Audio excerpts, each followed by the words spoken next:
plus de 10 personnes comment les médias belges et français ont couvert la première guerre contre l'Irak en 90-91. Et on a tout revisionné ce que RTL et la RTBF dans son JT nous montraient, TF1 et France 2 aussi, et on a relu Le Monde et Le Soir. Ça faisait des caisses et des caisses. Après, dans mon garage, on a tout lu, on a tout étudié, on a regardé toutes les cassettes, on a fait un bilan. Le bilan était catastrophique, qu'effectivement, comme quelqu'un a dit, c'était pas de l'info, c'est de la communication. On vendait la guerre à laquelle participait notre gouvernement, et pour ça, tous les trucs étaient bons. Par exemple, dans cette guerre-là, on a montré ceci. Les moins jeunes se diront qu'est-ce que c'est que cet oiseau-là, les plus jeunes s'en souviendront parce qu'on a fini quand même, les moins jeunes s'en souviendront parce qu'on a quand même fini par en parler. Ça, c'est un cormoran qui se débat les ailes engluées de mazout et s'est projeté sur toutes les télévisions du monde pendant la guerre contre l'Irak. Ici, sur TF1, ça dure et ça dure. Sur la RTBF, on a parlé pendant 27 minutes de ce cormoran et de cette marée noire. Et le texte, la voix, de Michel Chevalet, le présentateur qui sévit toujours, disait « Voilà, Saddam a ouvert le robinet du pétrole, le pétrole s'échappe dans la mer, ça va provoquer une horrible catastrophe, pollution, et alors on nous montre un cormoran comme son commis. » Alors voilà les 5 principes de la propagande de guerre, mais je voudrais insister sur un de ces principes qui, à mon avis, est très très important dans le cas qui nous occupe, c'est l'occultation de l'histoire. Quand on parle d'une région que les gens d'ici, forcément, ne connaissent pas ou pas si bien, la première chose qu'il faudrait leur expliquer, c'est l'histoire. D'où vient cette région? Quels sont les peuples qui sont là? Comment ça s'est fait? Qu'est-ce qui s'est passé avant? C'est indispensable pour comprendre. Et ça, on ne le fait jamais. Dans le cas d'Israël, comme quelqu'un a très très bien relevé, on parle des événements de maintenant, tout semble avoir commencé avec les roquettes, là, récemment. Et qu'est-ce qui s'est passé avant? Est-ce que les gens qui tirent des roquettes, ils tirent pas des roquettes justement sur des villes dont on a chassé leurs parents? Ben oui, c'est exactement ça. Et en fait, dans le cas d'Israël-Palestine, si vous interrogez un jeune dans une école ou un Belge d'origine dans la rue, et que vous lui demandez qu'est-ce qui s'est passé en 1948, il ne saura pas. Pas 1% qui sait. Mais comment est-ce qu'on peut comprendre ce qui se passe là-bas si on cache le fait qu'Israël a chassé les Palestiniens de leurs terres par la violence? Si on ne comprend pas ça, on ne comprend rien au conflit actuel. Mais ce qui est très important, c'est que ça ne se passe pas seulement dans ce cas-ci, et je vais dire, pour convaincre les gens autour de vous, vous devez être capable d'expliquer d'autres exemples de ça. Parce que je vais faire une parenthèse, puis je reviendrai sur la question de l'histoire, mais je vais faire c'est pas une parenthèse, c'est peut-être même l'essentiel. J'espère que demain, dans la manifestation, il y aura beaucoup de monde et des gens de toutes origines. Mais mercredi de la semaine passée, j'ai été dans une manifestation qui était magnifique et très triste. Elle était magnifique parce que, comme ça, spontanément, il y avait 10 000 personnes dans la rue, et avec beaucoup de combativité, beaucoup de révolte. Et elle était tragique parce que ces gens étaient quasi tous des gens d'origine arabe.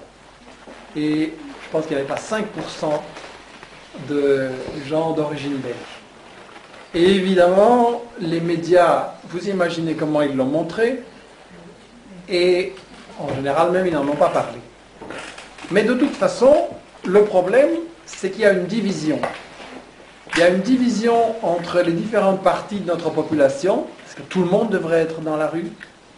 Et la question sur laquelle on doit beaucoup réfléchir, c'est pourquoi je vais employer un terme, je ne sais pas comment il faut faire, mais vous comprenez, pourquoi les Belgo-Belges, ils ne sont pas dans la rue, pourquoi il y a encore beaucoup trop d'indifférence et de passivité par rapport effectivement à ces crimes de guerre, ces crimes contre l'humanité. Je pense que la réponse, pourquoi ils ne sont pas dans la rue, c'est à cause de la télé. Effectivement, quand on regarde RTBF ou RTL, on a une vision, et tous les commentaires vont dans ce sens-là. Israël est attaqué par des roquettes et il se défend. Alors on a deux versions, une version qui cache les images, qui cache les souffrances, et une autre version qui, dans certains médias et avec certains journalistes, montre quand même les dégâts, les souffrances. Et alors on dit qu'Israël exagère, qu'il ne respecte pas les proportions, que c'est disproportionné. Mais même cette explication-là n'est pas correcte, parce que, Israël avait planifié cette intervention bien avant les roquettes, il se prépare dans une Gaza en maquette depuis 1 an, et tout ça est planifié, tout ça s'est passé avant, tout ça fait partie d'un processus, et donc même quand on nous dit Israël réagit en exagérant, là aussi on déforme. Donc je pense que c'est ça qui bloque le Belge, qui l'empêche d'être solidaire du peuple palestinien, et qui l'empêche d'intervenir pour défendre vraiment la paix. Et donc là, il y a un travail à faire pour rétablir l'histoire. Et je disais, les gens qui sont ici sont motivés, sont quelque part, je vais dire, une avant-garde du travail qui est à faire, parce que vous connaissez la région, vous avez des témoignages, vous avez des connaissances, vous avez compris ce que non seulement Israël est en train de faire là, mais nous savons très bien que derrière Israël, il y a les États-Unis. Israël est le flic des États-Unis au Moyen-Orient pour le flic du pétrole, le flic pour maintenir l'ordre dans la région. L'Europe aussi est derrière Israël. Et donc le problème, c'est de faire comprendre aux gens qui fait cette guerre et pourquoi. Et il faut être capable d'expliquer qu'on cache l'histoire Israël-Palestine, mais vous serez, à mon avis, beaucoup plus convaincant si vous pouvez l'expliquer, pas seulement sur la Palestine.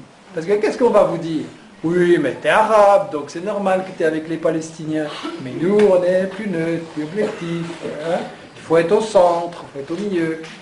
Ce qui est évidemment, il y a malheureusement, beaucoup de Belges pensent qu'ils savent, qu'ils sont informés et qu'eux, ils tiennent le juste milieu grâce à leurs médias. C'est comme ça. Il y a cette inconscience de cette manipulation. Vous serez plus efficace pour les convaincre si vous pouvez expliquer que tout ce qu'on vient de dire là sur la Palestine, mais ça se passe avec d'autres exemples, et justement montrer que Irak-Koweït, à l'époque on disait Saddam Hussein a envahi le Koweït, mais et ça c'est pas bien. Israël peut envahir ses voisins tous les 15 jours, ça c'est bien, mais quand Saddam envahit le Koweït, là il faut intervenir, et donc c'est sous ce prétexte-là qu'on a fait la première guerre du Golfe. Jamais les médias n'ont expliqué, mais c'est quoi le Koweït? Avant, le Koweït, c'était la 17e province de l'Irak. Et qui l'en a séparé? Les Britanniques, quand ils colonisaient la région. Et ils ont dit très clairement, c'est pour affaiblir l'Irak et pour le priver d'un accès à la mer. Si vous dites ça aux Belges à l'époque, on va déjà réfléchir, tiens, pourquoi on me l'a caché? Et pourquoi est-ce qu'on a fait ça à l'Irak? Et puis, il y a beaucoup d'autres choses sur quoi ils peuvent commencer à réfléchir. Mais ce n'est pas le seul exemple. Et je pense que si on explique dans l'affaire du Congo, ou dans l'affaire du Rwanda, ou du Zimbabwe, ou du Venezuela, quelle histoire on nous cache? L'Amérique latine maintenant est pauvre. Des gens comme Chavez, Evo Morales et toute une série de nouveaux gouvernants essayent de sortir l'Amérique latine de la pauvreté.